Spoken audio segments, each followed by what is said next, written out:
বড় পীর আব্দুল কাদের জিলানী রহমাতুল্লাহি আলাইহি একদিন তিনি ইবাদত করতেছিলেন। তাহাজ্জুদের সময় হঠাৎ তিনি দেখতে পাইলেন তাহাজ্জুদ নামাজের ভিতরে এমন একটা হালত হলো, তিনি দেখতে পেলেন তার মাথার উপরে কোনো ছাদ নাই। নূরের ঝলকানি এমন এক আলো তার উপরে আসলো। কে যেন উপর থেকে ডাক দিয়া বলতেছে, আব্দুল কাদের জিলানী, আর তোমার ইবাদত করার দরকার নাই, তুমি কামেলদার হয়ে গেছো।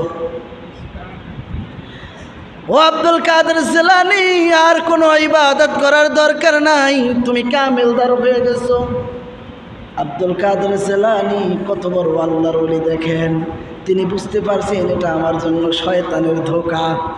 কিসের ধোঁকা? শয়তানের ধোঁকা। তিনি বললেন, সাথে সাথে তিনি বললেন, লা হাওলা ওয়ালা কুওয়াতা ইল্লা বিল্লাহিল আলিয়্যিল আযীম, সুবহানাল্লাহ। সাথে সাথে শয়তান চলে গেল। শয়তান কি হলো? চলে গেল। আর বর্তমানে আমাদের যে পীর মাশায়েখ রয়েছে, কে থুতু ফালাইলে পেট ব্যথা করে সাক্ষী রাখে, আছে না নাই? হ্যাঁ, আছে না নাই? আহারে কত বড় ভণ্ড দেখেন। আব্দুল কাদের জিলানী বুঝতে পারছেন এটা শয়তানের ধোঁকা। কারণ আমার উপরে তো আর ওহী আসবে না, কারণ ওহীর দরজা বন্ধ হয়ে গিয়েছে।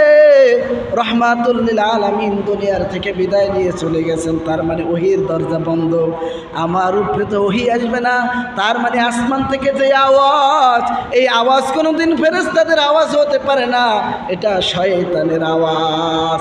তিনি সাথে সাথে বুঝে ফেললেন এবং বললেন, লা হাওলা ওয়ালা কুওয়াতা ইল্লা বিল্লাহিল আলিয়্যিল আযীম।